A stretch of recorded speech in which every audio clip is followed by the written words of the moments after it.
Hello and welcome to Girl Awakening YouTube. I'm Jo Hendy. And I'm Amanda Parker. Enjoy this episode of Girl Awakening in all of its vulnerable sacredness. And remember to subscribe and share.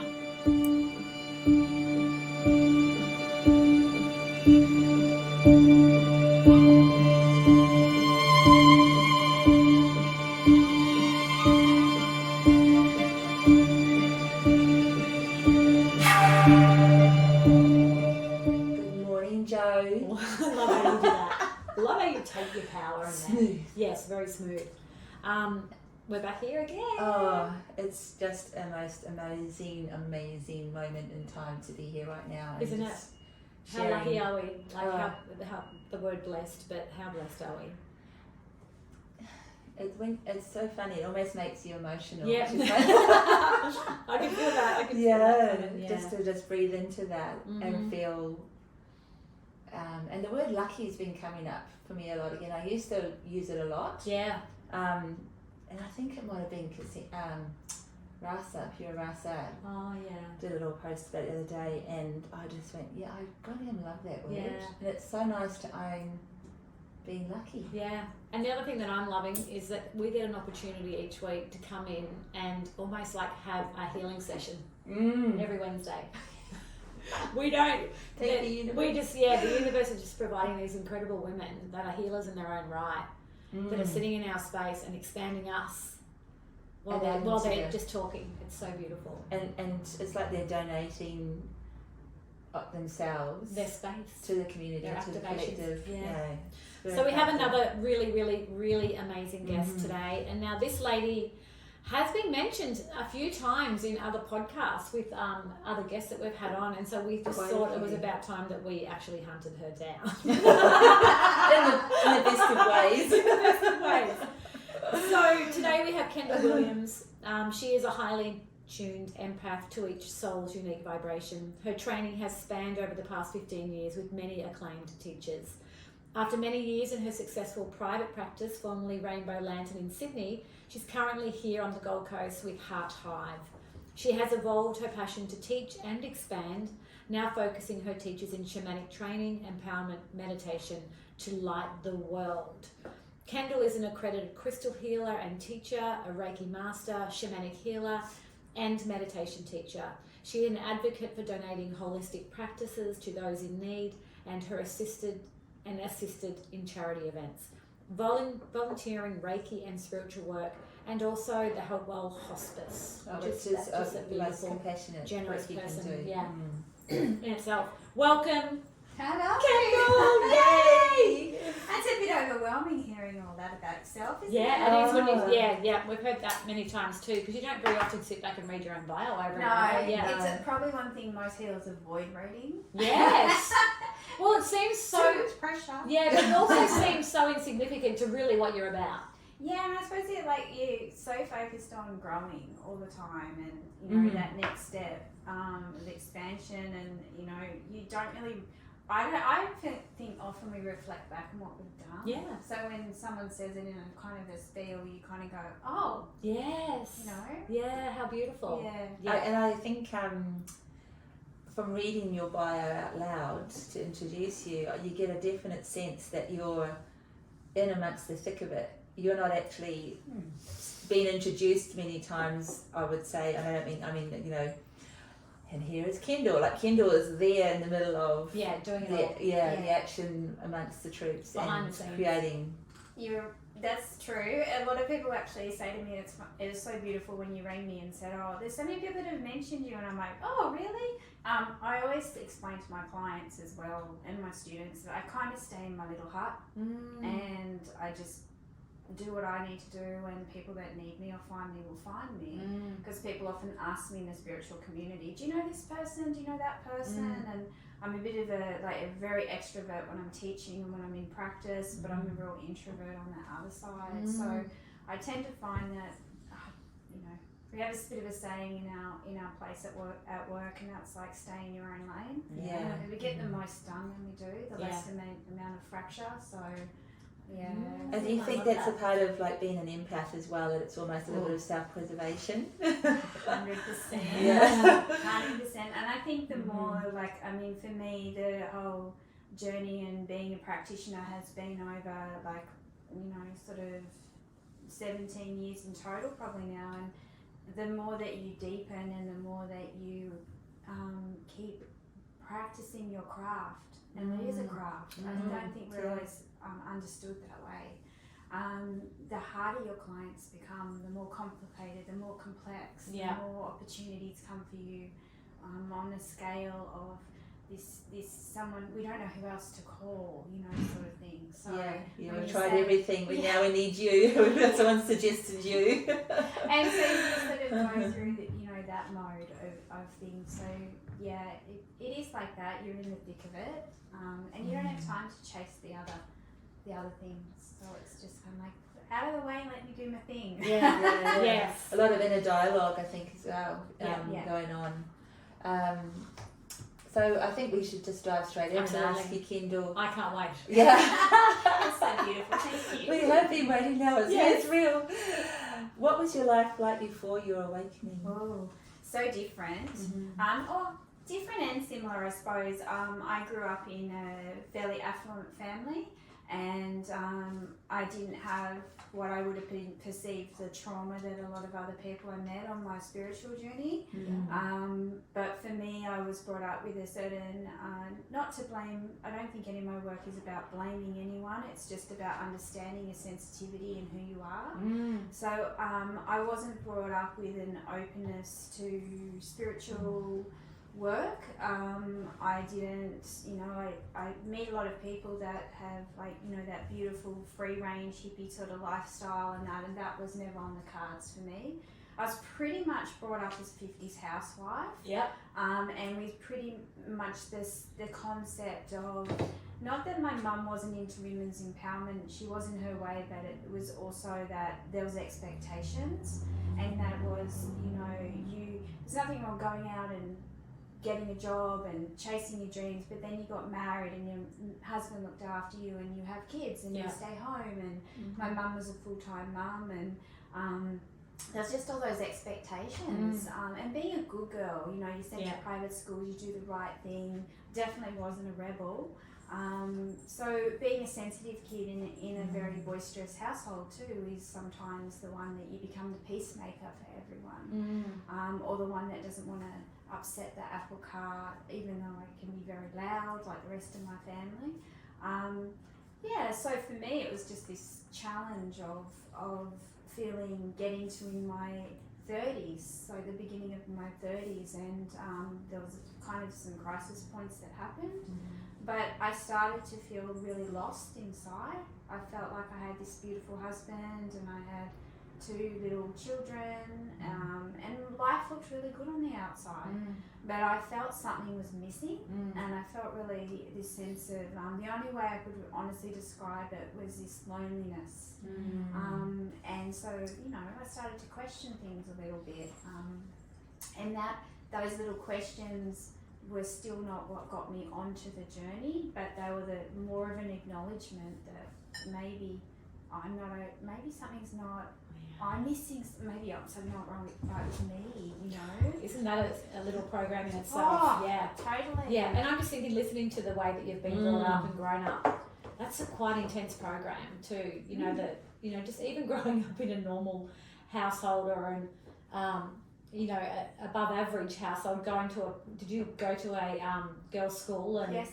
Yes. So there's a lot of programs in there to then be able, eventually be able to go, something doesn't feel right here. Yeah, and it's just it's only when you realise, I think most of us as females start to feel like at some point, maybe I'm not okay. Yeah. And then the road to find, am I okay, is it's not present for women. It usually starts with doctors or things like that, or and that's that sort of thing. But I can remember asking my mum, like, so I had, I'm a fierce mother. I love my kids. Yeah. but being a really sensitive person is hard. Yeah. So I think me parenting is quite. I love my kids and do anything for them, but I find being a mum the hardest job on the planet. Yeah. Because I worry so much all Yeah. the time. Yeah. Because I feel them and I feel the world and I feel the freaking everyone. Yeah. And sometimes it's just hard. But I can remember saying to my mum when my son was about, he would have been about 5 and my daughter was like, 1 maybe, saying to her, I just felt like, okay, I'm on fucking top of everything, Yeah. right? I've got the house clean, my sister used to ring me and say, "Are you baking muffins again?" Like literally, that was my world. Yeah. Do all the jobs on the female side of life. Yeah.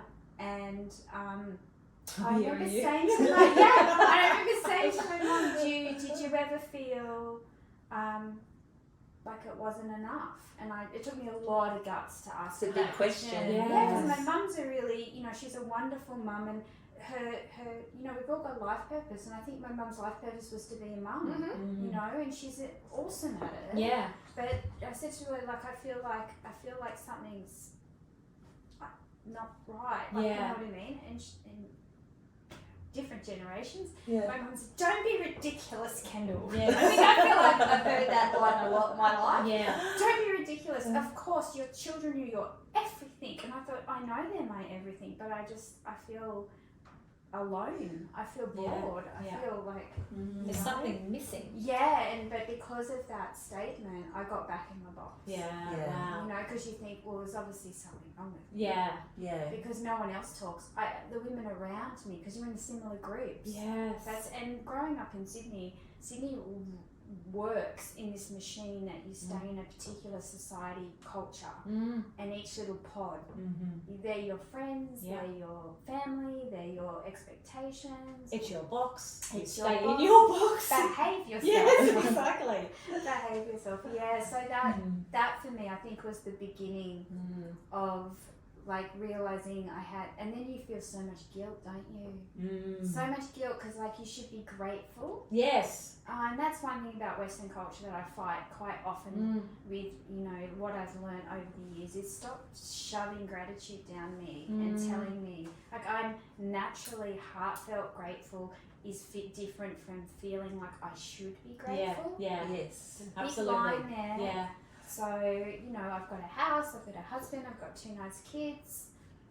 What would you compare? Why would you want more? Why, yeah. Why do you want anything Yeah. else? Yeah. What else do you want? You've got enough. That's it. And then you think to yourself, if that's everything, I'm like something must be wrong Yeah. with my wiring. That's a big one. That's a really beautiful share, I think, for our listeners, because I'm sure there's, I just listening to you now, I go, I'm the one that gets all the jobs done, ticks all the boxes, and but I still feel a little bit empty. Why do I still feel a little bit empty? And I've learned over the last 10 years that, that's only a tiny part of it. Yeah. And even then I don't have to tick all those boxes. It's okay not to tick those boxes. Yeah. Yeah. Sometimes you've got to put those things down and go for a walk, or put your feet in the sand, or Just choose yourself. yeah. Choose Yeah. yourself. Choose yourself for a moment. 'Cause Yeah. it's okay not to like everything all the friggin' time. Absolutely. It's exhausting. Well, that's all part of the looking perfect too, isn't it? Oh yeah. Yeah. Do you remember that old show that used to be on TV? Well, again, we're showing our age again. But I think it was called Desperate Housewives. Yeah. And everybody loved it. It was one of those cult sort of shows at the time. Well, there was Brie Vanderkamp, the redheaded one, who used to bake the muffins. And when my sister used to call me and she'd say, because she wasn't married, and it was just be her joke of, prodding me. And she'd say, "What's up, Brie? Have you got muffins in the oven?" And I'd be literally taking the muffins out of it. Maybe. And I don't mind. I don't mind doing those things. Yeah. You know what I mean? I love those elements of my life to a point. Yeah. But I feel like the more you ignore that, Mm-hmm. whatever that is that's sitting there, that little bit of emptiness or loneliness was the way that I mainly describe it. It gets louder. Yeah. Starts to eat you up a little It bit. just gets louder because you're not addressing it. And it's a crazy thing that we question that loneliness or put it in a form where we feel guilty or isolated, because if, you know, and not just that if you put it in a different context, where say it was a man feeling that way, it'd be like, get out there, son, and go find something, Yeah. you know. Herrera is shush, where it's mosh. Yeah. And just that thing around, instead of being able to go, okay, well, I need to find something that's in my creativity, or, you know, like, what else is there for me here? I can still do all this. There's obviously something else I'm looking to do too. Like, that's not I think, like we've alluded to, we'll talk more about, is like the generational aspects. Yeah. But involved in that, but also in our roles, how our roles can be, you know, quite like the constructs, constrictive, you know, this is where you sit, this is where you should be happy, this is where you should be content, and the stuff that, you know, our hearts are so capable of so much expanse. Oh, yes. You know. And learning. Yeah. Discovery. So what did you do with that niggling? Yeah. Well, I kind of ignored it, like Yeah. you do, and just got on with the job of doing whatever and feeling grateful, of course. Started a massive company. Yeah, I freaking could. You know? Yeah. But basically, what was a turning point for me was when I had my son. Obviously, he was 4 when my daughter was born, but I had another thing of that disconnection in my life. I think I did all the right things. I always done all the right things, right? So, you know, I obviously was having my son, and I went and did all the, you know, you do the classes and go to the hospital, but I had a really traumatic birth with him, and it didn't go according to plan. Yeah. But to be quite honest, I was also shushed a lot after that when I wasn't okay. Yeah. And it was like, you know, don't be ridiculous again, Kendall. Stop talking about it. It's and, you know, this sort of, because I lived in that sort of environment and era at the time. And so a year after I had Maxie, I realised, not only later, not going through it, that I definitely had postnatal depression. Yeah. But to me, it was just me going into, you know, my description would be me going into a darker place. Yeah. But I thought I had such a connection with my son, and I was a great mum, doing all the right things, but I felt really lonely and really isolated and really not myself, not my happy self. Yeah. And even when I asked, you know, another family member, I said, why didn't you notice? Why didn't anyone, you know? And they said, oh, well, we weren't really comfortable with you because you weren't yourself. Because I'm normally the happy one, and I normally... They didn't know what to do with the So other it one. scared them that you weren't yourself. Yeah. I think, and I don't think they consciously meant to. Yeah. It was just... They didn't know how to. And I didn't know how to ask for... I didn't know how to use my voice. Yeah. I didn't know how to ask for help. I certainly, having a baby, didn't have a clue. You know, and then people, you know, my mum's generation of women, as beautiful as they were, they'd be like, listen, lovey, don't keep saying negative things, you'll scare other Pick women. yourself up, love. Yes, you'll be right. Yes, wipe yourself off. Yeah, so I had this 4-year gap between my kids because I literally didn't want to have another baby because I was so scared. Terrified, yeah. I was terrified, not just of having the baby, but from... I didn't want to lose myself again. It took me 4 years to feel myself, like what I thought was myself at the time. So when I had my daughter, then I literally thought, well, this is be fine because, you know, I've got a lot more support around me now, and it's all fine, and, you know, I've been through this and I've been through that. So the week that I had my daughter, my parents were, and I was still in hospital, and had a great birth with her, all of that, like worked on a lot of sort of stuff. Beautiful. But my mum and dad were in a major car accident. Oh, God. And luckily they were okay. Yeah. But my mum had severe bruising from the airbag all down her chest. Yeah. And then a couple of weeks after the car accident, and I was just sort of bringing baby home, so it was just drama. What is it with bloody drama? Yeah, Just yeah. when you think you're on other things. Yeah. And they had, mum kept saying, oh, the bruisings, you know, blah, blah, blah. So she had a scan just to check everything was fine, and they found she had breast cancer. Oh, geez. So I thought I'd be okay because I would have had all this Help. support and help Yeah. around me, and my Mhm. my mum was living closer by and all of that stuff. But it was just an absolute, when you come to the crossroads of a crisis point in your life, and you step up and you do what you need to do. So my dad didn't cope with my mum having cancer, and I had to get my mum through chemo and be her person while I had a brand new baby and a 4-year-old. And then my husband decided to leave who he was working for and go out and start his own business. And so it was like everything imploded in that time. Yeah. And I got through all of that. But then the year of that, when that ended, I got chronic fatigue, and I was sick, and I couldn't be me anymore. Yeah. And then that meant something has to change. Yeah. Oh, this is so beautiful. No. We just talked about this. It's so It's the breaking powerful point, to- isn't it? Yeah. The breakthrough 100%. point. Yeah. 100%. And basically, in all these little weird things that Spirit's always like in your ear, and you maybe just don't know it yet. You know? And the lady I'd go to, which is so bizarre, to the hairdressers. She wasn't a hairdresser, but she was a medium. Yeah, God bless hairdressers. Yes. Right? And then until they find out that they're media. There's something else. But she had a hairdresser working for her, but she had this thing, and she used to have it. It was just, when I think back, it was kind of like, Spirit just putting these little Serendipities, pods in my spots to find. Beautiful. And so her mum had been going through cancer as well. So when I come to get my hair done, we'd talk about it, and I felt like that was really good. Like therapy almost. Yeah, it was really good. Hairdressers therapy. Yes, place. yes.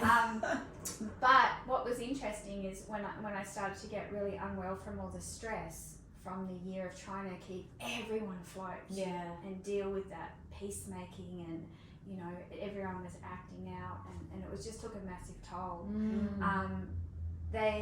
I went to the doctors because that's what you do, right? Yeah, exactly. So I went to the doctors, and I sat with the doctors, and I explained to them, and I remember crying because I think I was just so exhausted and so overwhelmed. And I explained my story and how, I'd get up at 11 o'clock at night to drive to the hospital because my mum would call me to drive her because she's got a temperature, and it was just nuts. With the newborn, all of it. Yeah, wow, that's insane. It's just Insanity. You just would not have ever switched off, would you? No, and so so it's sort of quite funny how it all works.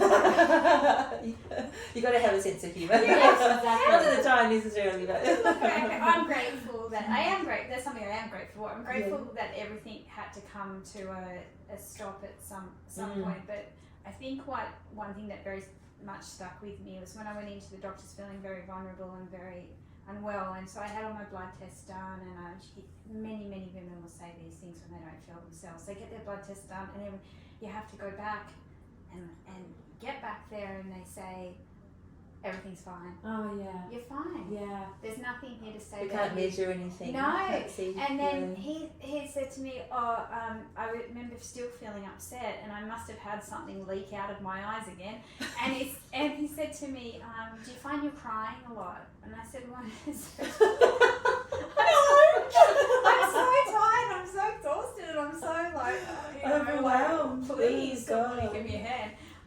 And you've got no answers for me. And he said, well, I think it might be a good idea to go on antidepressant. I was going to say, was it Valium or antidepressants? And it Which wasn't even just go and maybe you should talk to someone, or none of that. It was just like, I think we should put you on antidepressants. And only because, thank you, Jesus, that I am so sensitive to medication, and I have a lot of allergies with medication. So it's a no for me. It's a no for me. Yeah, your soul says no. Yeah. And so I said thank you, and he said if you change your mind, come back and we'll write you a script. And I was like, and then my lady from the hairdresser said to me, I know a beautiful holistic counsellor, and she's been helping me while I'm going through my mum's stuff as well. So I'll give you a number and you should go. Oh wow. So that's what I was going to do. It's like And a beautiful but that was intervention. the Yeah. scariest thing of my life. Yeah. Because if I told anyone in my family I was going to see a counsellor, that would have been the equivalent of saying you're going to do voodoo. Yeah. Because they don't talk about their emotions. Yeah. So You're weak. You should be able to handle it yourself. I remember driving to that appointment and thinking like, I just thought, I don't even know if I can get there. Yeah, right. Because like, what am I going to say? Yeah. And what if anyone finds out? Yeah. Like, you know. Yeah. You've been a bad girl. Yeah. But it was the best thing I ever did. Yeah. And Did you walk out a different person? I Or did you actually take it thought I'd had nothing to say. And I got in there and just totally lost myself in. Because she was also a kinesiologist and a yoga teacher as well. Unreal. So when she did kinesiology on me, I was like, Muscle test. what? Yeah. You don't really have to answer too much, do you? Yeah, because obviously it switched on something for me Yeah. too. Because I was like, what are you doing Yeah. to my brain? Yeah. And she was like, what do you mean? And I'm like, she goes, can you feel that? I'm like, oh my god, I Yeah. felt like you plugged me into a radio station. So after that, How that beautiful. helped me. She was pivotal Yeah. in the sense that she said one statement to me that stuck with me for life. Yeah. And she said, probably get emotional thinking about it. She said, Kendall, take the cape off. Oh. And I was like, and now I know, like I really know what that means. So But at the time I wasn't sure what she was talking about. How powerful for her to even say that. I know. To stand in that and say that to you. So she saw you, That's Yeah. so beautiful. And having someone emotionally connected she was a mum of 4 boys. Wow. Yeah. So you resonated straight away. Yeah, well, she's not trying to, she's Yes. relating. Yes. And I don't think I had people relating to me in most of Yeah. my life, so it was very confusing.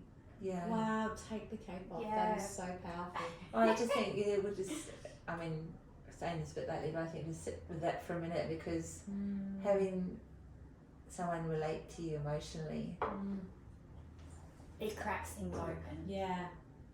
and then you start to understand why you felt lonely. Yeah. Because up until then, you think you can't win. You think you're a nutbag if you feel like what everyone tells you shouldn't be feeling. But then if you go see someone when that's not accepted in your, or talked about in your community, then you feel a bit like a nutbag then too, don't you? Yeah, and the other thing I was thinking of too is that she would have held a space for you to be able to feel something.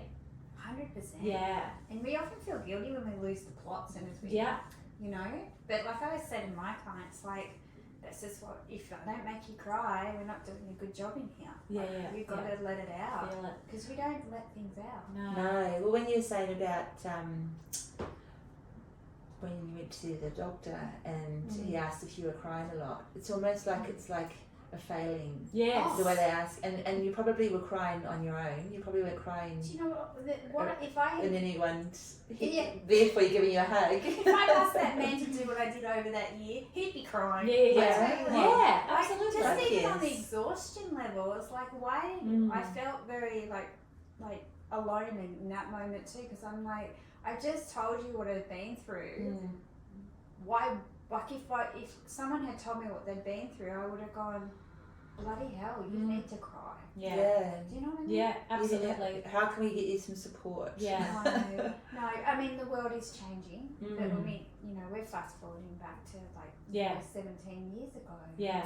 Which isn't that long, but it is a huge, For how fast everything's moving. Absolutely. It is. I mean, we didn't talk about mental health then. No, not the way we do now. Not now. But it's God, that's a whole other fast. Yeah. Let's stick with your awakening. Yeah. So you were basically in your early 30s. Yes. Yeah. And the crack opened. Opens up, yeah. So she, the one thing the other wonderful thing, my counsellor said to me was, she said, okay, so it was good just to release everything I felt bad about feeling. Yeah. Because I felt, I probably felt angry about some of those situations I've been dealing with and that. So just to let it out with knowing I wasn't going to hurt anyone. Yeah. Because I was so worried about hurting anyone. Yeah. But she also said to me, what do you do for you? I was like, what? Is there someone else in the room? Are you speaking to me?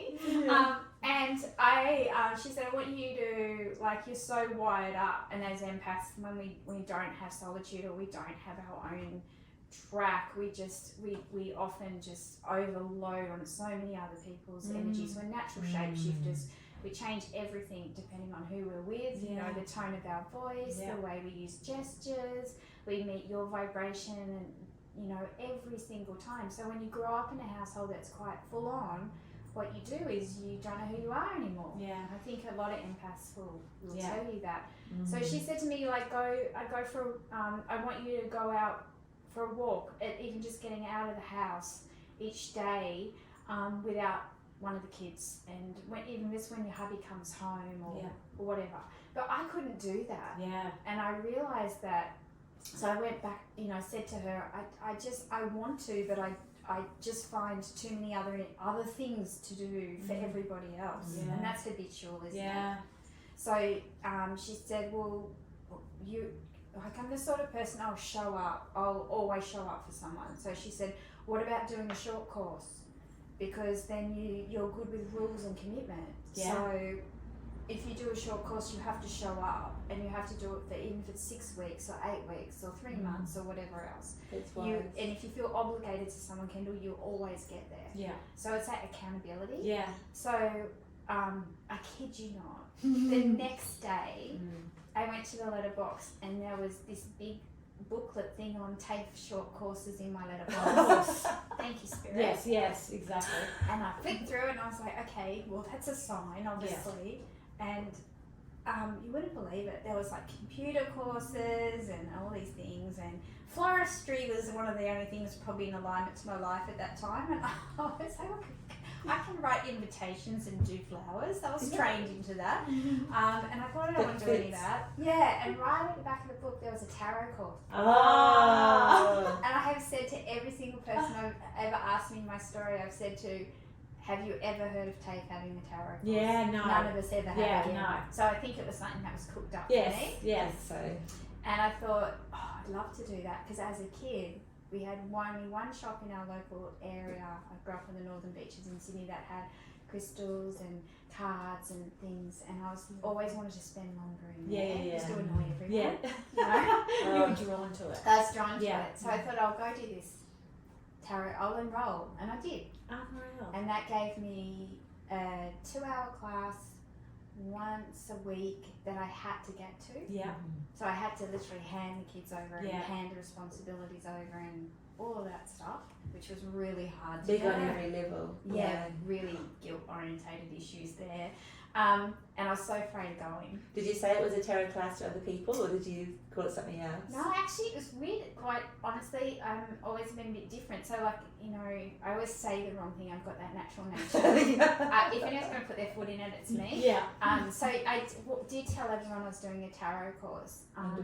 And my friends learnt from then onwards that I was the one that, if we sat, when we did Mother's Coffee, it would be like, what are you doing now? Because I was always doing something odd. Yeah.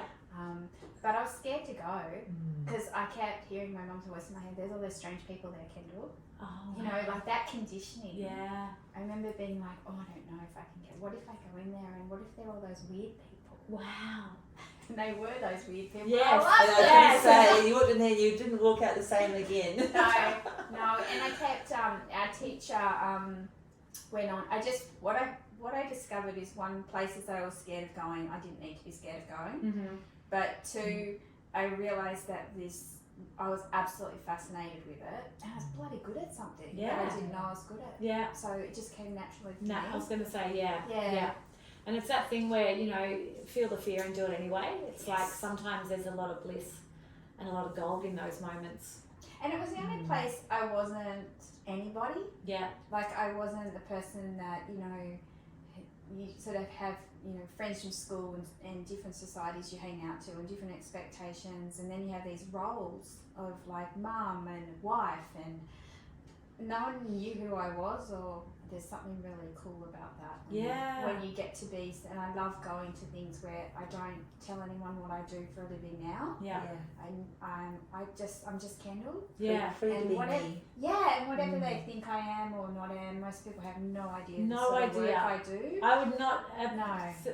Looking at you, I would never say you're a shamanic healer. No, I know. It's And, great, and isn't an it? amazing one. Like, yeah, because we have girls that sit there and they've got tats and they've got, and it's beautiful. They're, Of course, they're expressing themselves. Yeah. The Um, feather earrings are giving her away yeah, a little bit. a I know. But look, you know what? Up until I really got going on my journey, like I would never wear a dangly earring. yeah. A pearls only. So like I'm really Isn't that Yeah. wild? yeah. So this is like I'm stepping out today. Yeah. I actually like these, but That's so wild. it's Pearl it is- earrings. Yeah, twin set. Yeah.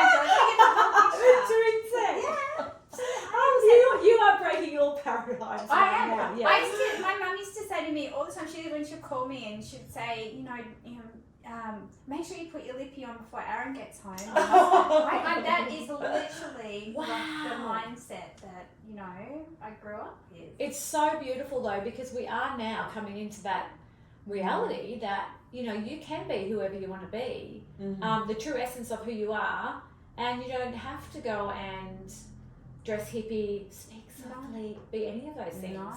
I've learned, it's taken me a long time and it is a process it's such a deep process, because the one beautiful thing, all the modalities I learned were part of the self-discovery, but shamanic work for me really taught me things on a really deep level, and it changed. That really was this huge shift and change for me, because even being me and doing what I'm meant to be doing was a huge, gorgeous, like your Mount Everest, right? Yeah, it's so beautiful just how this works, because the questions roll into Yeah. Exactly. And as soon as you started talking, I was like, oh my god. So one of the next question that we asked is, when did you first notice a shift in your thoughts about the world? Oh yeah. Yeah. And a huge part of that, I think, is the basis for any shamanic work. Like, we have all different cultures.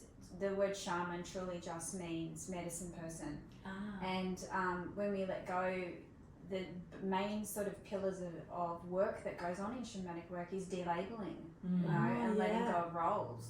And like, the reason I still dress the way that I do is because it's part of my story and it's part of who I am. And I do not like, I always chuck an absolute fit at people, not at people, but just in my Kendall rant, and my students will tell you when I have a Kendall rant. But like, don't ask me to wear a stupid outfit, because it offends my personality. Like, so I don't like, if that's your outfit and you like it, I'm happy for you to go. But that's not, I feel like we're this bridge, Western shamanic practitioners are bridges between our communities we were raised in, and the community I was raised in are not wanting to talk about their feelings. It is money and value based. They're not happy with who they are. Most of the women I know that are married aren't happy. I always say I can only put it on all the people I've met in my life, I can only put on one hand the amount of women I know that are actually in conscious, happy marriages, and we've all grown up with these codependent ones.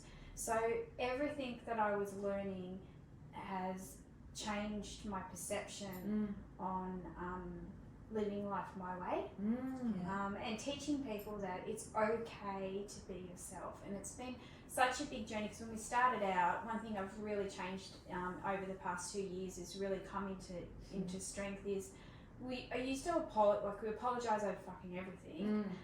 Swearing, sorry. Don't apologise for that. So we're always apologising for who we are and what we are, and shamanic work has taught me that each person has an individual medicine and an individual vibration, and if we're going to save the planet, like, every single person needs to be completely embracing their personal medicine, and that's why I teach it that way. Like, I could set up what I've got now. I've got a beautiful community that we've grown, and I could have turned it into an academy to say, this is my course, and I want you to learn my course, and then I want you, if you want to teach, you teach my course. But to me, that old paradigm of how to work things does not exist anymore. It's like you can't teach, someone can't teach trying to be me. No. Right? And then that's terrible, because then they're missing out on sharing the truth of their medicine. So our job is to get as many people through the gates as possible, so you get out there and freaking work your magic. So freaking love what you just said. That's just so beautiful. I have to ask the question though, because it's nice to have that, not wanting to have control over something, ownership. It's beautiful to be gifting. We have so many women that sit there and speak about exactly what you're saying, but they've left their husband. I know. So I wanted to ask, been a big are you thing. still with your husband? Yes. Yeah. We've been Fantastic. together for 27 years. Yes. So tell us a bit I about was going to divorce him yesterday. Are you listening, Aaron? You'll be laughing. That's been a huge part of my story. Yes. Because there's two aspects to this. If I don't mind No, sharing, go for but I it. think it's really important. One thing is, when the era of teaching, when I was learning from other different teachers, and you're really information collecting. You know, it's not that you need to be that person. You're just trying to remember who you are. But in my era, the teachers came and went. Yeah. And they would sort of travel around on trips, and so like by the time you came back and wanted to study next level in something, you didn't want to miss out on going to an event, so you booked in. You know what I mean? Yes. Whereas, so they weren't here to support or fall back on. Which is probably a great thing. It was good for them, but not necessarily. I hear what you're saying. Because it takes a lot of energy to support a community. It really does. But I do think we miss an essence with that. Yeah. So, and also the women when I was going, and men, people when I was going to events in those days, those early days, everyone was divorced, or gay, so that was different, or women who were finally finding themselves and were retired and had time to go to retreats and had time to go to things. So I felt like I came in when I started, I had young kids, it was a fight just to get out the door to go to one little workshop, so for me it was like, oh my God, do I have to get divorced to actually be happy or be this person and fit in? And so it was really confronting. Yeah. And I feel like now, my husband has had to go a huge amount of growth with me, but he's my person. Yeah. Beautiful. And he might work at a different state than me. He doesn't need to be spiritual either. Yeah. And so many times I was at events and people would say to me, your partner must be so spiritual. And I'd say, why? And they're like, you're amazing. He must be so spiritual. I'm like, my husband's a builder. And no, he's very grounded. That's probably the best way to describe, like the point is your partner should respect you for what lights you up. Yes. And your partner should want you to be the best version of yourself. Now, does that make it easy? Do you have speed bumps? Absolutely. Yeah. But his growth can be different to mine. Yeah. And he always says to me, you process at goddamn light speed. I just don't know how to think. I can't think the way that you think. But really letting go of I had to put a line in the sand at one point and go, I really understand more now when we have a really codependent marriage. Yeah. And that's only because all of our parents and grandparents and great-grandparents had codependent marriages, because that's what we were all taught. Yeah. And we need to have something different, or this is not going to work for us long term, Oh, that's such a big love there. That's beautiful. Yeah. So every time I throw the gauntlet down, he follows. Poor man. All my girlfriends who are more, on my more conservative side of my life, they're like, their catchphrase, poor Aaron. What are you doing? No, I don't think poor Aaron. I think Aaron might be a very, very, very big being. I feel like he's holding space. I feel like his alignment is above mine, and he just doesn't need to do those tricks this lifetime, whereas I'm like trying to work through it all. It's almost like he's there just like open arms, just like, Come on, honey, I got ya. Yeah, I think honestly, he hates seeing me sad. No. So like, if whatever I do makes me happy, Yeah.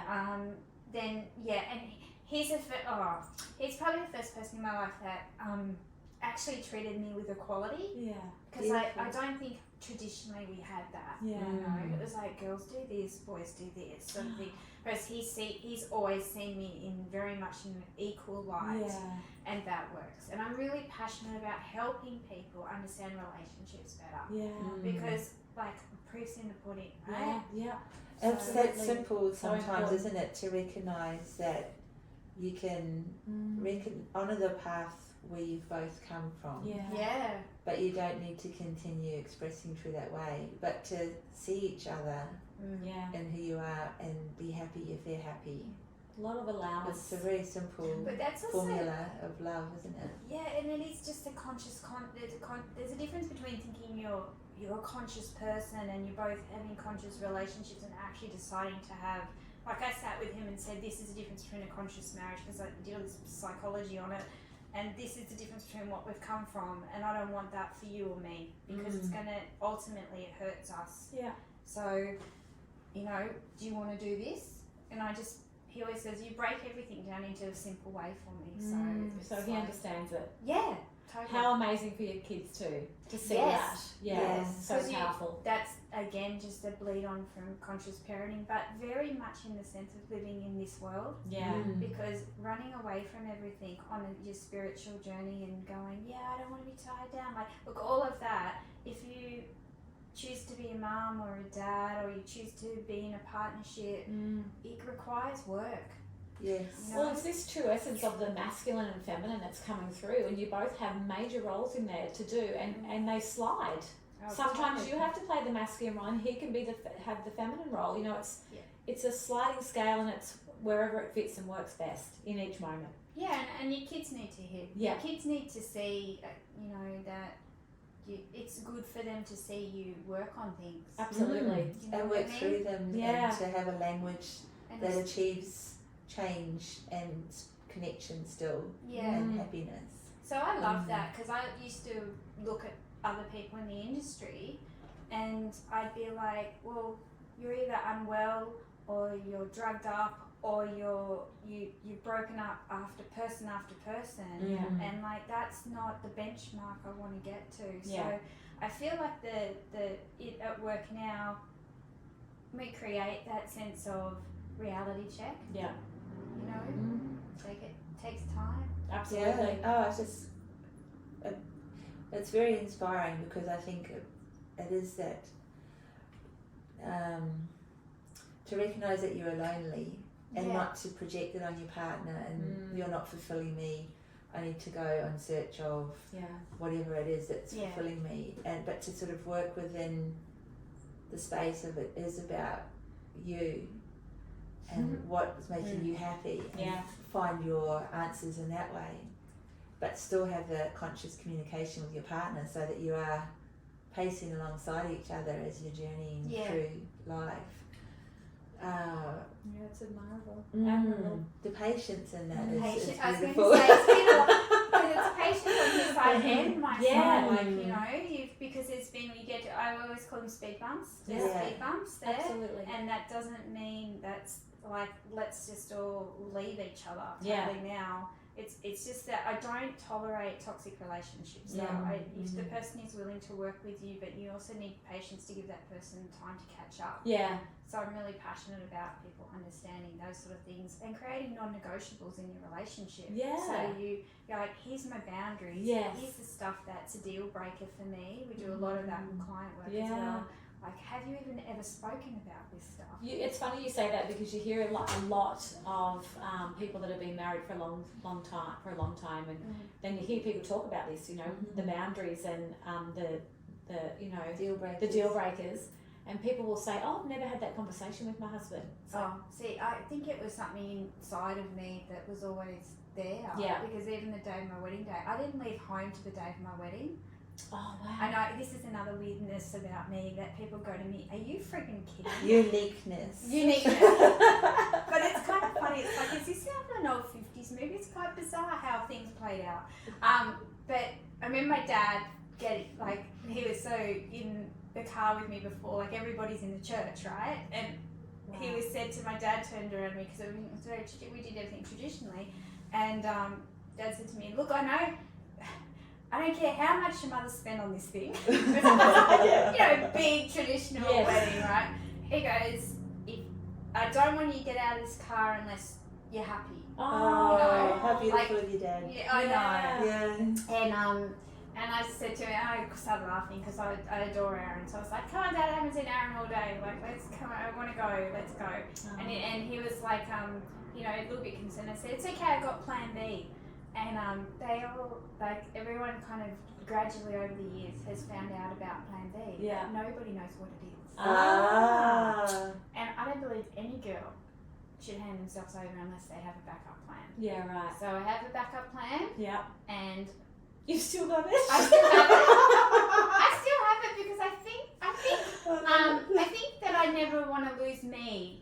And trauma happens in life. Like anything could happen. Yeah. And if something happens, I'll engage plan B. So I've got space to think. Yeah. And I find people because I'm very little and tiny, and even though I'm very loud, people always want to protect me, and my family very much wanted to. They felt like I didn't see the world normally. Yeah. They felt like I didn't see the bad in anyone, but believe me, I can see everything very clearly. Yeah. So they always try and protect me to a point that's not.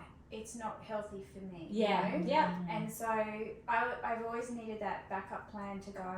If I wasn't okay, I need to know what I need to pack, or if Aaron broke one of my non-negotiables, we both have them with each other.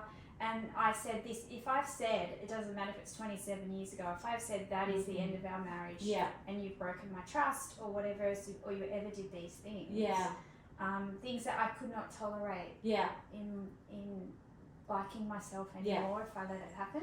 Yeah. Right? So you have to back yourself. Oh, I was going to say honour yourself. Honour yourself. I keep getting that too, which is so an empowering thing to do and have. Yeah. And women need to do, like, we don't need to, that's us understanding our warrior essence. Yeah. Like the way that we are fierce with protecting our children, we need to also protect ourselves. Yeah. And I find that if you're really solid in that and honest with that, then men respect you. Absolutely. But if you're iffy about it, then you're going to get that. Usually you get a bit chipped away at it. Yeah. None of that. That's unreal. I love that because that's kind of where we're heading to next. So we've talked about the things that have you've had to shift or whatever. So much. What kind of things have happened to you or were happening around you? Like we talk about the law of attraction and all these wonderful things. Yes. What type of things were starting to happen around you when you started to wake up more and realise that there's much more to you than I suppose there's two sides to it. Like on the spiritual connection side, things just really most of the time felt in more alignment. Yeah. So that opportunities kept coming. Yeah. And the path has a way of saying, oh, good, you're ready. Yeah. And just opening things up. But the other side of my life was difficult. Yeah. Yeah. So difficult with friends, difficult with judgment, difficult, well, what's wrong with you now? Kind of, that's where the terms of, oh, you're doing your woo-woo stuff. Yeah. Or, my brother would say to me, you're weirdo or whatever, and it's all said in like jest at times, but then people are serious. They're seriously uncomfortable. Yes. Well, words are powerful, aren't they? Like they do kind of create a different energy field from the person that's uttering them. Yeah. As well as how they're received. But also when you change, especially someone as close as your brother, sometimes the freak out is that they may have to change if you change. My family till this day, and I love them dearly, but I've built my own business and they don't visit it or discuss it. We don't talk about that. But that's okay because along those years, you have certain people that drop into your life, on that journey and different little spiritual chapters you've had. One person said to me once, someone I really valued in, not just in their conscious self, but also the ability to ground in their business and everything else, because I'm really admire that. Like, I'm really proud of what I do. Yeah. And I'm professional in what I Yeah. do, and I want my students to like also feel the same. You know, like to be valued for all of this beauty that you're bringing in here. Yeah. You know, it's hard work, man. Yeah. It's not easy, like being with people that are broken Yeah. all the time and wanting to help. It's a hard job. So, but she said to me, you know what, just one little comment, you know, I feel like I've got these little one-liners that so many people dropped in over the years, and I'm like, it just hits home. Yeah. And she said, you know, your family aren't your clients. Oh. And at that time in my life, I was really hustling to prove my worth and my value to my family. Yeah. And that's because, you know, when you're successful in the way that I brought up, you make money. Yeah. So I was really hustling to be not just good at what I did, but like professional in what I did, so that you would value, even though you don't understand it, you would value it. But even as far as I've gone now, and I really don't give a crap anymore about any of that. I was going to say, it's a pretty hard area to be really wealthy in too, you know, when that...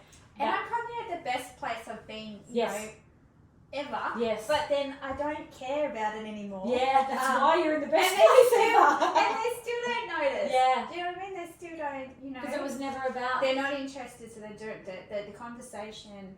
But that helped me. Yeah. That helped me focus on who my clients were and stop hustling from my past.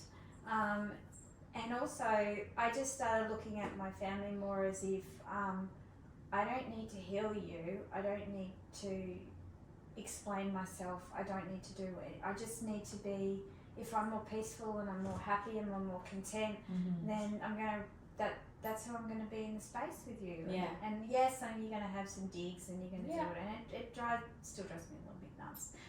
It's just a human in me. Yeah. But it hasn't stopped me. No.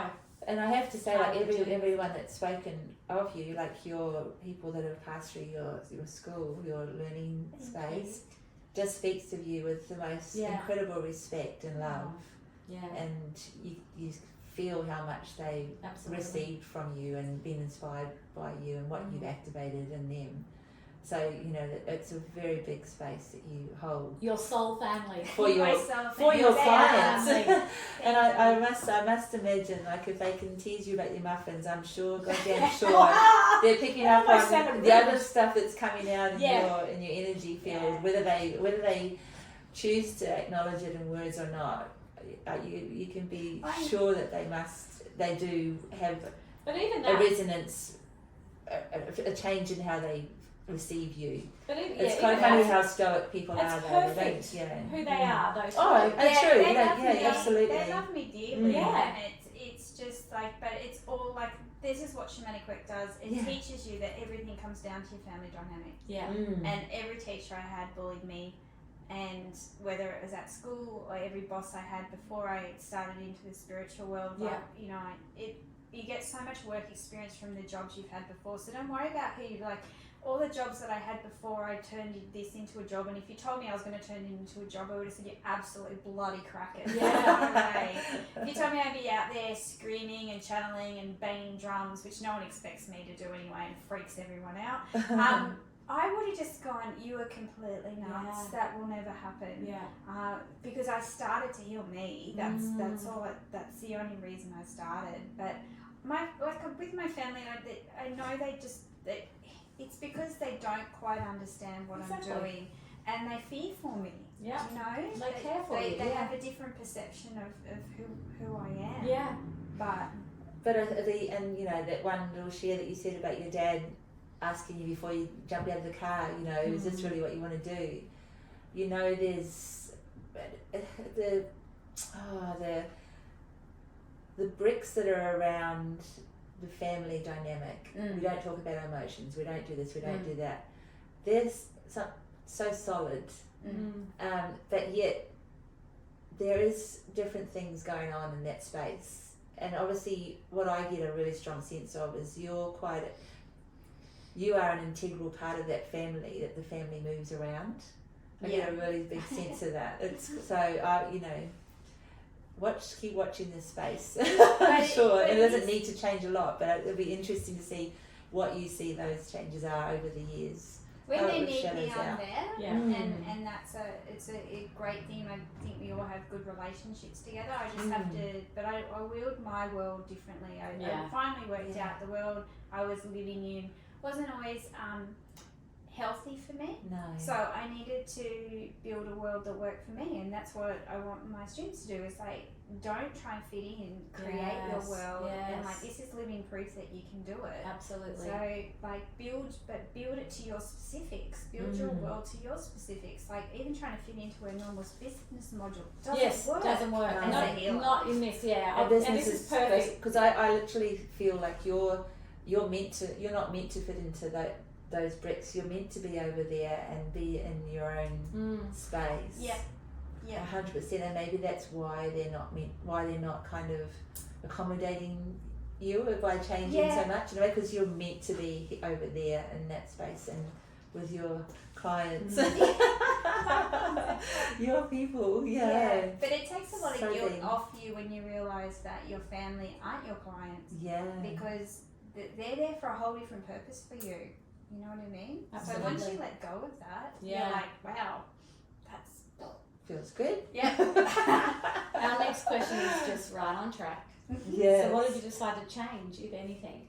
Oh, changed so much. A huge part of it was even when we're talking about that family dynamic, it sort of flows through, like even like as I said, I always had bosses that were bullies, and it just built this thing inside me where every single person, like I went home crying all the time because I was such a sensitive person, even though I'm a really strong person. It's okay to freaking cry, I know that now, it's a good thing, but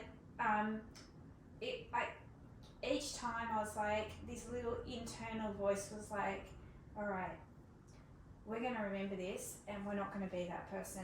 We're not going to, so how I teach is all about authenticity, because I have permission. When I'm in my space at work, I can be who I am, and I build a really safe space to do that. Does it mean that I don't falter sometimes when my worlds collide? Yeah, of course I do, because I'm waiting for that judgment and I'm waiting for that criticism. But when I'm at work, I'm fucking on. I'm like, because I've built that world for me.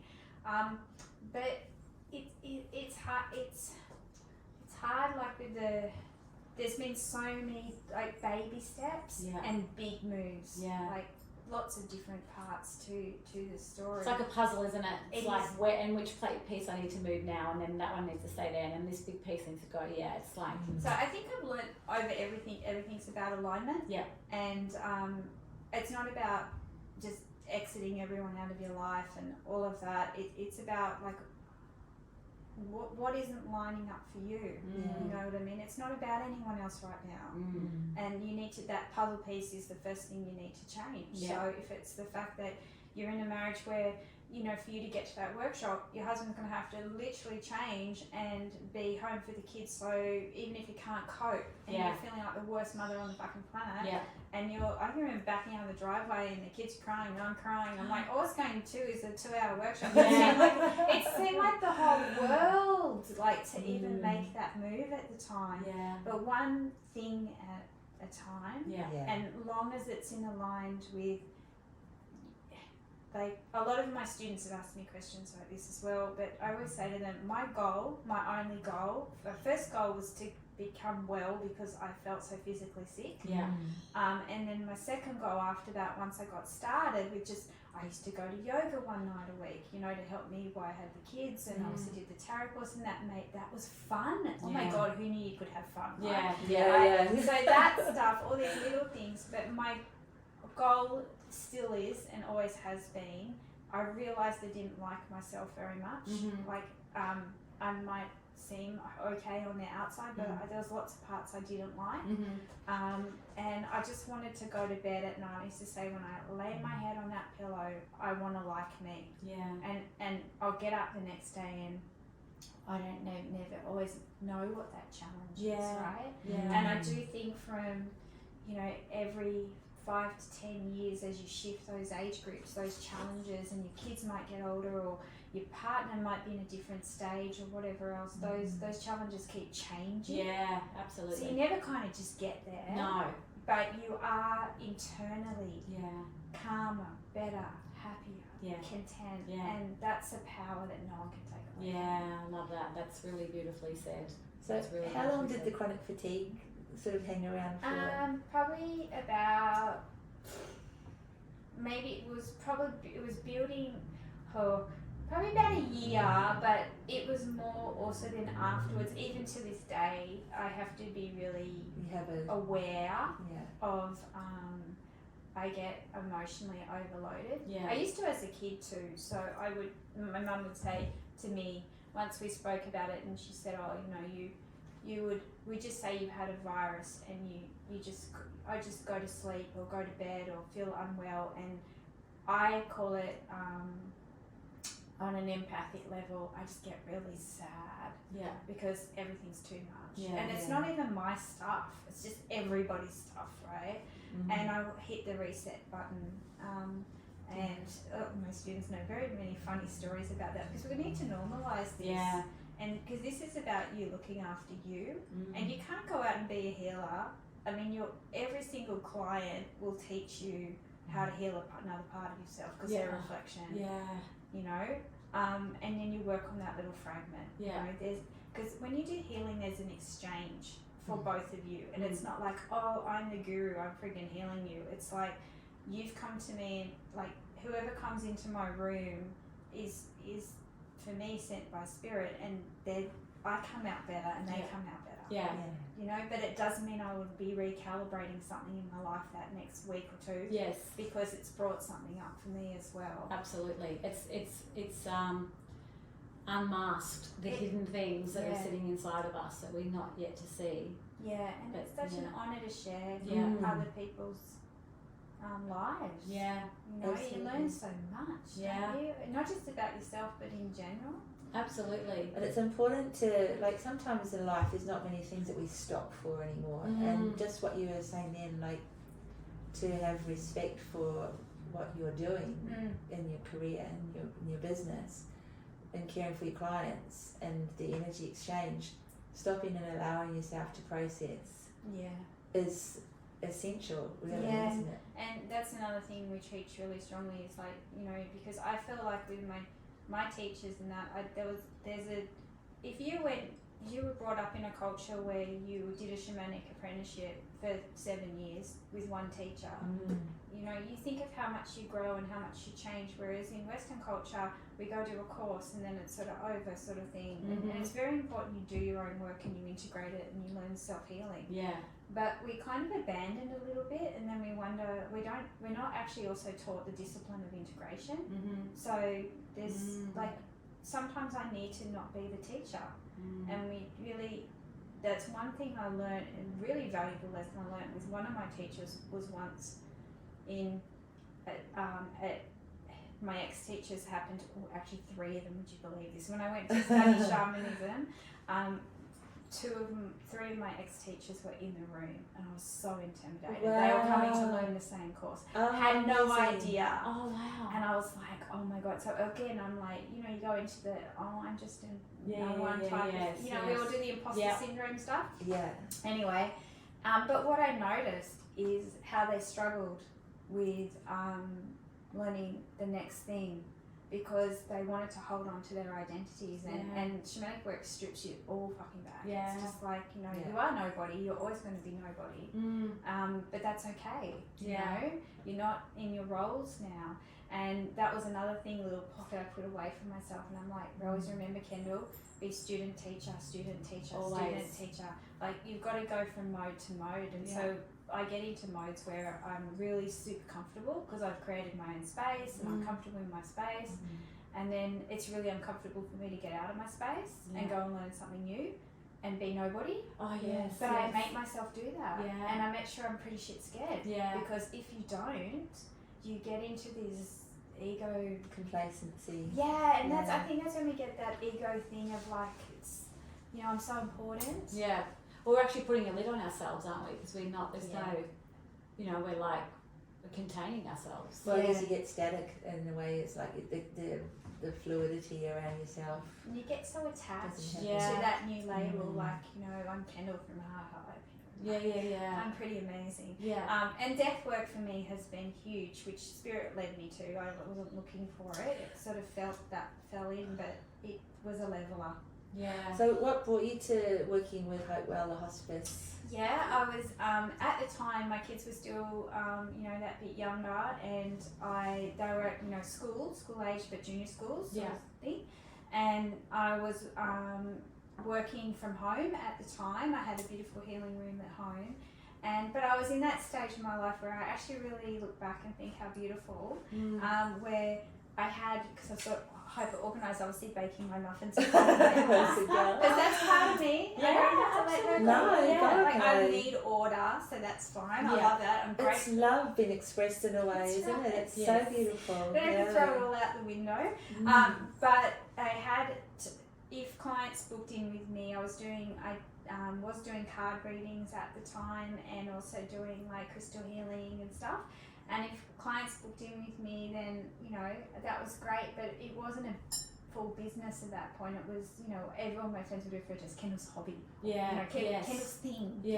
Anyway, and I didn't really care about any of that, but it was great because when I had those sort of 3 days of the week that I had put aside for taking clients, I noticed that sometimes I didn't have clients, and I was talking to a girlfriend and I said, I wish I could just do something else, like some give back work, And she was talking and she said, I do the flowers, go in and do the flowers in Hopewell Hospice. And I'm like, and she said, she knew I did Reiki at the time, and she said, they have a Reiki team there. Oh, wow. I'm like, what do you mean? Tell me more. And she's like, well, I don't want to deal with the patient, the patients, clients, people, whatever you want to call them at the time, but I just do the garden, bring all the stuff in from the gardens and do that in the laundry and that. But she said, I'll give you the director's name and you can go in and see her, and maybe you can join the Reiki team there.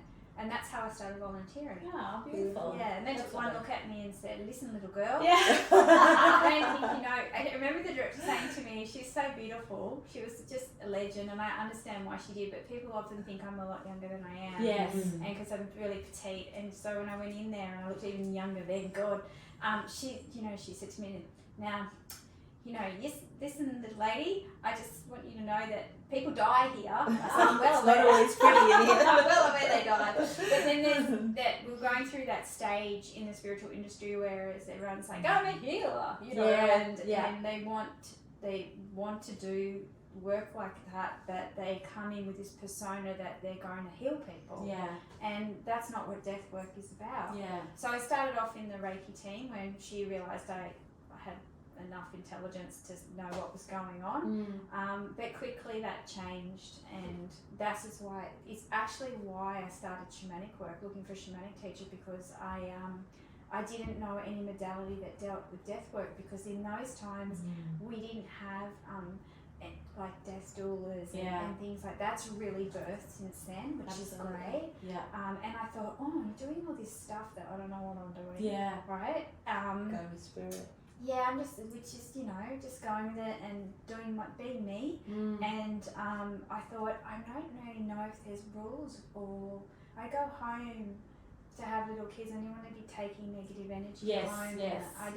I just was a little bit concerned because it's quite an intense work. Yeah. Yes. Even all of your sensitivity as an empath with it. So I was looking for a type of healing that would give me a bit more information to see if what was coming naturally, I was doing the right thing. Yeah. And that's what actually about. why shamanic came up. Yeah.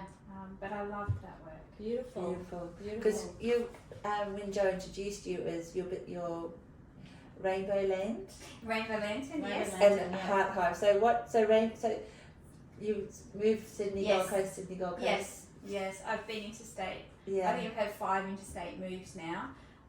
So I change, obviously. So originally from Sydney, I grew up in the Northern Beaches, and then when my husband and I moved up when my son was 18 months to the Gold Coast, and we were up here for 10 years, and we absolutely loved it. It was much slower pace than it is now, I'm sure you know.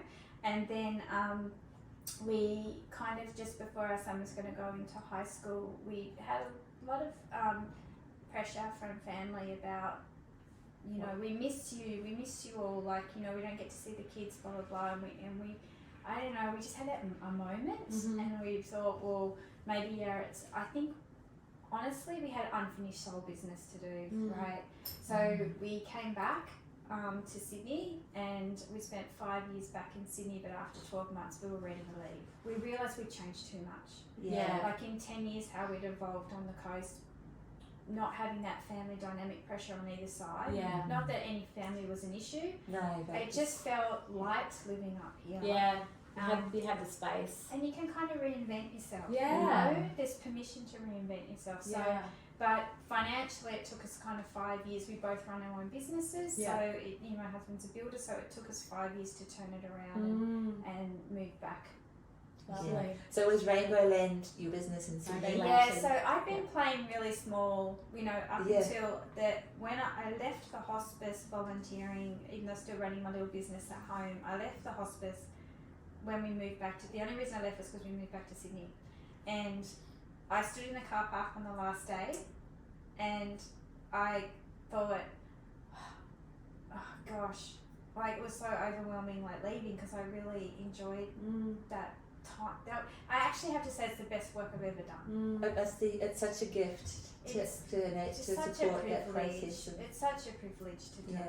But I learnt so much about life, and for me, my experience was over those 2 years I met so many people from so many different walks of life, from whether you had a family or you didn't have anyone but friends, whether you were younger or you were older, whether you were rich or whether you were average or whether you were poor. So it really put me in this massive cultural different situation, social different situation, and I realised there's only two types of people that die.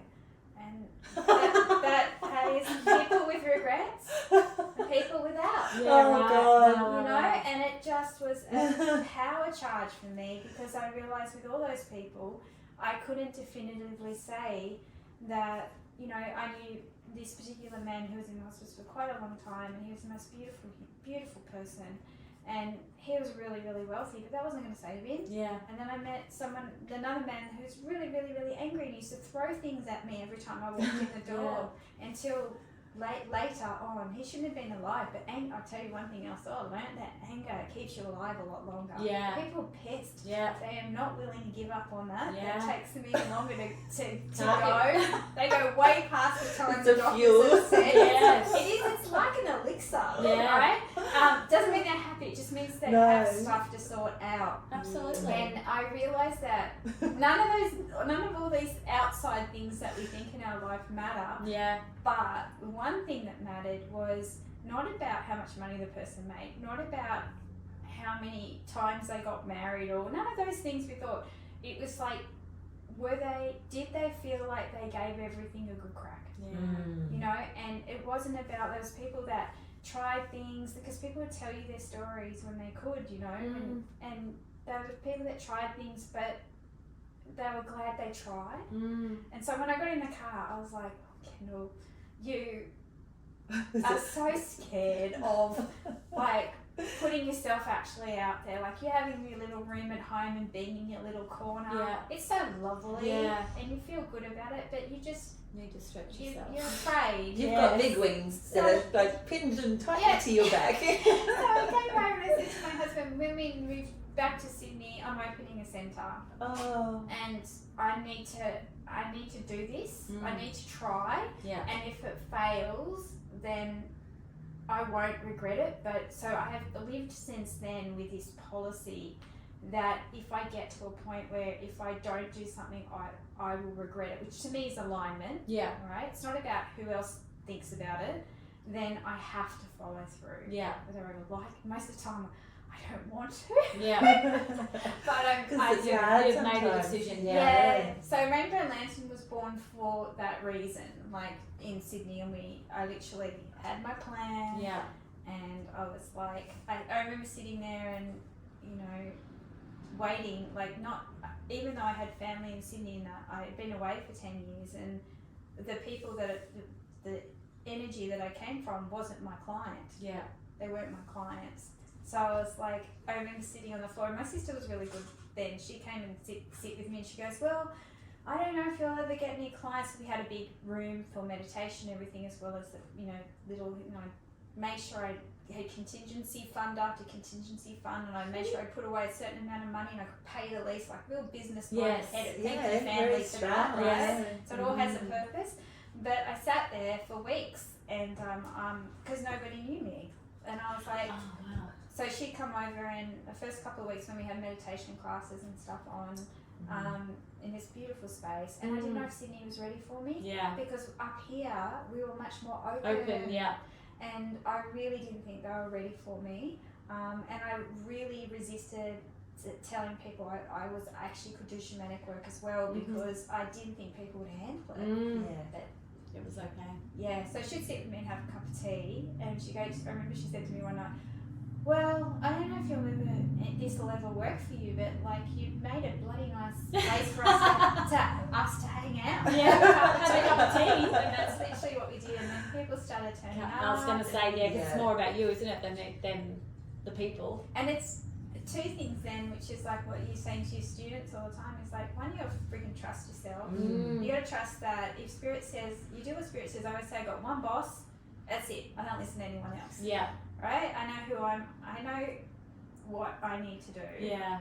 And if I go out of that, no, it's probably not going to be supported. They just let me go off for my little detour. Yeah. But like, that's staying in your own lane. Staying in your own lane. I love that. And people will show up. Yeah. But people will talk. Doesn't matter how many social media posts and things you do. Authenticity and reputation. Like for me, integrity is everything. Yeah. And that's where you build. Yeah. And it's hard. It's hard sitting around thinking, well, am I going to fail? Yeah. But would you You feel can't. worse if you didn't give it a crack? I agree. Yeah. Yeah. And This to is- see that you can create that beautiful space, and you have that beautiful balance of the business structure Yeah. to support the spirit function on top, the expression on top. Yeah. And I've been blessed to have, in having those traditional roles, I have a beautiful partner who, like, he's going out. The reality is, for me to be able to do everything at the pace I've done it at, which is a long, drawn out time, unlike what some people are trying to do now. Yeah. I mean, I was still able to be a full-time mum and slowly build my business over time, and he's the one paying the mortgage and doing all that. Yeah. So I do understand everyone. It's different now because I've stepped up like a lot, but I do want that he's had a big role in that as well. That's beautiful. I'm actually going to keep moving because we're getting close to time's up. It's gone so quickly. I looked at it before and it was an hour. I was like, what? Kendall's Wow. the peacefulness is beautiful. Like I could talk forever. you can imagine like what you're describing then about Rainbow Lantern. The space must have just felt very, like, especially in a busy place like Sydney. Little sanctuary. And I feel like that's one of your specialties, is to create a sanctuary. To create a quiet place, definitely. Yeah. Well, not always quiet, we laugh a lot, but just all our, even at where we're at Bundle, all our postmen, our most exuberant person that comes to visit us is our fire guy. He comes to check our fire extinguishers at the centre. He just loves coming. So, go girls, I'm here. He probably comes every month instead Everyone of is 6 just to months. come in and hang. People used to always ask us, can we just come in and have a cup of tea and hang out here? Nice. One day we might build it and have a coffee shop or something as well. That would be good. Perfect. I think it should be. There's an opening there. So, Kendall, what do you do now to support yourself with staying in the moment? For me, I think, if I'm going to be really honest about this, and I will be really honest because that's how I roll. But when I had when the kids were little, and I was trying to learn new things and do new things and find me, I sometimes felt a bit resentful. In the sense that even with my hubbies at times, I felt resentful, like, why can't I go to these things and everyone else is just free to do what they want, why can't I, because I have these responsibilities and all of that. And what I've realised over time is that grounds me. So I've actually built a really sustainable life where if I so-called left I feel really content now that I think last year was where things really hit home. I realised that the medicine woman is within me, and it's not about what I do, and it will never be taken away. It's in everything I do. It's like when I'm talking to someone in the Coles, because I try not to go to Coles, honestly. I try and get click and collect because I literally can't get out of there without helping somebody, right? So wherever I am, you are already this beautiful connection to spirit, and it just is who you are as a person. But I think my family, which I call my pod, so if you want to say, I'm not talking about my birth family, extended family, my pod. I always say if my pod's okay, I'm okay. Then my first company, how's my second company? So they help me keep really present, because it's very easy to get lost in the me thing, even though I probably had to find me in the beginning. So doing normal stuff, being a normal person, dressing like a normal person, like all those things. I don't think there's any one particular thing right now. It changes all the time for me. I'm very much always shifting into new stages. So I love change. It's what keeps me fired up. So this year I've probably plateaued with the business. Like, it's really popped, and I've just worked really, really hard for the past couple of years and stepped more out of being. My kids are 22 and 17 turning 18 now, so I nearly got the last one out of school. So it's kind of like this momentum has kind of hit this what next, and spirit knows what I need to do next, but I'm a bit afraid. I'm kind of got really comfortable, and it's just nice being loved by everyone, isn't it? Let's be honest, who doesn't love that? So the next challenge is ahead of me. You'll get bored, Kendall, if you just so reinventing oneself all the time is kind of what keeps me that really creates, in many ways, self-care for me. And it's taken me a long time to learn that everyone tells me, do this thing, do that thing, do this thing, do that thing, go to a day spa, do that. But I don't feel any better. Like, I enjoy doing all these things with my girlfriends and that, but that's not my alignment. My alignment is kicking my own goals and working out, like, and that means crashing sometimes, and rebooting and recalibrating. Like, to me, life's always, my head works that fast, so I'm just a big fucking puzzle, and I've got to always solve it. And that keeps me happy, whereas when I think back to when I started, I didn't have any of that. I just had this static environment, and that's why I felt really lost. So new things. Nice. Engagement. I love that. So do you find, like, with the shamanism, is one of the things that sets, like, embracing that, like you said, the medicine woman within you? Yes. Because your students have spoken about how each group has an animal. Yes. So do you find, like, the animals are a part of that shape shifting for you as well, like the energy of what the different animals are about? How you flow through that space? Yeah, because what the tradition is based on is, like, when each tribe forms, and this is why it's really important. Like, if someone rings me, and actually someone's just rang me yesterday and said, we've been sold out for our August workshop, which is on this weekend, for a couple of months, and someone's rung me, and they always get devastated, like, we've had this personal family emergency, our last level 2 one broke their ankle, just broke their ankle. I'm like, it's always divinely planned, like, just stuff going on, so it's okay. But we always say the level 1, because that's where your tribe animal, you're introduced to your tribe, and so a certain group gathers for a reason, and each person is medicine for each other, but they're also medicine for the collective. And so when you think of how rapidly energy is changing at the moment, every time we have a level 1, the collective's needing something different. And so this is the one thing that they will all look at each other. If you could see anxiety on people's faces, some of them never met me either, so I don't know what they think I'm going to be. They often think I'm the assistant, not the teacher. They're like, her?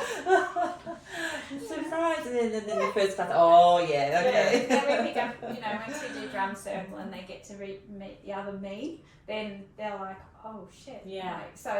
But the thing is with the tribe animals is, the idea is, and this is how I was trained as well, is when you Spirit will speak to the teacher before the event. So the week before the event, usually the animal gets downloaded in, which means I go journey and find that animal. It's part of the tradition of what we do, and it'll only lock in when it needs to lock in. So once it locks in, if there's anyone in the group that doesn't suit that animal, Okay. So we always have, like last week we had 3 people sick and 3 new people coming. Yeah, so I have this, it's very annoying for paperwork, can I tell you? But we have this we have this shift that happens so that everyone that turns up in that room, and they all come in all looking anxious, and we all judge each other. It's human nature, it's a survival instinct. It's not because you're a mean person, but you're going to sit next to the person that feels like the most normal one. The conservative people will come sit next to the most conservative person because they feel safer. The one that's, looks like they've gone to Nimbin, the one with the fairy dress on will go sit. That we have such a massive collection of people that are trying, want to learn. But it's an empowerment course more than anything else. So what they do is when we get the animal, we actually get, on day 1, we give them a education about their tribe animal, and it's their training animal. So it's not their lifetime animal, but it's like you're in this room and every single person, even they're in a totally different skin suit, a totally different age group than you, and you might not feel like they're going to be your friend, right? They are the same animal as you, that you struggle with learning about yourself. And you will struggle with bringing these aspects of yourself out. And we explain the animal in the way of what are the aspects that you are resisting and what are you actually in alignment with. Like our tiger tribe were the quietest bunch of people we've ever met. Really? Yeah, and other groups, they'll be go, oh, can we be I'm like, nah, this works. So when you do some, like, remember when we did Spider Tribe, I was like, oh God, I would not have been a part of that one. I was like, oh, they're going to hate this because, everyone wants to be an eagle or wants to be a wolf or wants to be something cool and get a tattoo. I don't know what I want to be, but I don't want to be a spider. Obviously, there's a calling there. Maybe. You don't get to choose. But when you understand the characteristics about the animal, and then usually they all look at me like I'm crazy, and then once we go through it all, and then even the next day when things kind of drop back in, they'll go, oh my God, I am so, yes, I can feel like why this would resonate. So when I was with my teacher, I happened to be in Panther Tribe, and you know how I said to you I had 3 other previous teachers? Yes. Panthers they don't play well with others. So Ah. I was the opposite though, because you can be to or against your own animal, what you have to bring out in yourself. And my family dynamic was always about being that getting dominated and told sort of thing. And all my bosses, everything was all of that stuff. Whereas, and then I had all my teachers sitting in, I'm like, oh my God. And no one, it was rough. It was really rough, really rough.